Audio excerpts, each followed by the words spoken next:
Պարոն Մանվելյան, գնահատենք պատերազմը ըստ էության սկսել են արդեն ենթակառուցվածքներին հարվածել։ Ըստ ձեզ ինչ ազդեցություն կունենա տակտիկան։ Դե իմ կարծիքով այդ արվում է անհամար, որպեսզի Իրանն էլ պատասխան հարված տա արդեն արաբական երկրների նավթային ենթակառուցվածքների, այսինքն սա կբերի նավթի գների թանկացման, $110 հասավ, այսօր $90 է, բայց օրվա ընթացքում էլի կբարձրանա։ Այսինքն այս խուճապային տրամադրությունների ուժեղացնելու համար է արվում, շուկայի վրա որոշակի ճնշումներ գործադրելու համար։ Սա է նպատակը, որտեղ մինչև հիմա կարեն կարծիք, որ ենթակառուցվածքների նավթային չեն հարվածել, որպեսզի նավթի գները առանձնապես շատ չբարձրանան, բայց ես այդ կարծիքի երբեք չեմ կիսել, հակառակ ես համոզված ունեմ, որ սկսելու են ենթակառուցվածքները հարվածել, որտեղ նավթի գների բարձրացումը նաև Միացյալ Նահանգներին է ձեռնարկել, դա բխում է իր քաղաքական շահերից։ Ինչով, պարոն Մանվելյան։ Նայեք նավթը միակ ապրանքն է, որը վաճառվում է միայն դոլարով։ Այսինքն նավթի գնի բարձրացումը կբերի դոլարի նկատմամբ պահանջարկի աճի։ Իսկ ամենագծամաշատ ծանր ֆինանսական վիճակում Իրան պետք է հնարավորինս շատ թուղթ տպի ու վաճառի դոլար կոչվող։ Ու նավթի գների բարձրացումը բերում է դրան,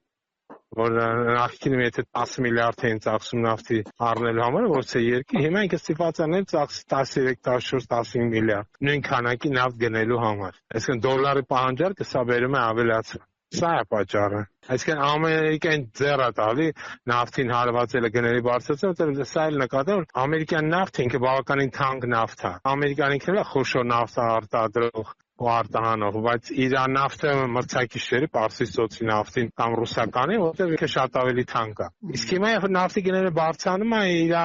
ընկերությունները դառնում են եկամտաբեր։ Այսինքն նրանք արդեն սկսում են մեծ շահույթներ ստանալ։ Սա նույնպես ձեռնարկում է Միացյալ Նահանգները։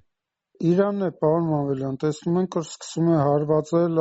տարածաշրջանում Ամերիկայի տնտեսական ենթակառուցվածքներին։ Այսպես որ գնա հնարավոր համարում եք Բաքու Ջեյան, նաև մյուս ենթակառուցվածքներին հարվածել։ Բաքու Ջեյանի պահով չեմ կարող ասել, բայց ես կարծում եմ, եթե Իրանը նկատի, որ Իսրայելը օգտագործում է Ադրբեջանի տարածքը իր նկատմամբ հետախուզական որոշակի նպատակներով, ապա ինքը կհարվածի իսրայելական այն կենտրոնները, ոնց մասին ինքը նաև բացեց զգուշացրեց մի քանի օր առաջ, որ հեռացնեն իսրայելական բոլոր կենտրոնները իր երկրից։ Հակառակ դեպքում դրանք կթիրախավորվեն։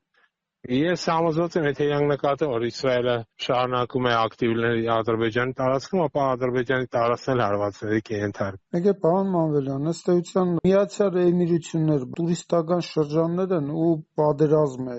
շատ խոշոր հարված է դրանց տնտեսություններին, արդեն ոսկին են մեժան ծախում։ Ինչպես կգնահատեք պատերազմի շարունակությունը տարածաշրջանի երկրների համար։ Նայեք, տարածաշրջանի բոլոր երկրների համար պատերազմը աղետաբեր է։ Տնտեսական առումով, քաղաքական առումով, ռազմական անվտանգային բոլոր առումներով։ Այսինքն Պարսից ծոցի արաբական երկրները եւ Իրանի Իսլամական Հանրապետությունը ամենամեծ վնասներ կրողներն են։ Հետևաբար, այդ իրանց համար աղետաբեր է, դա ձեռնարկում է Իսրայելին, Միացյալ Նահանգներին։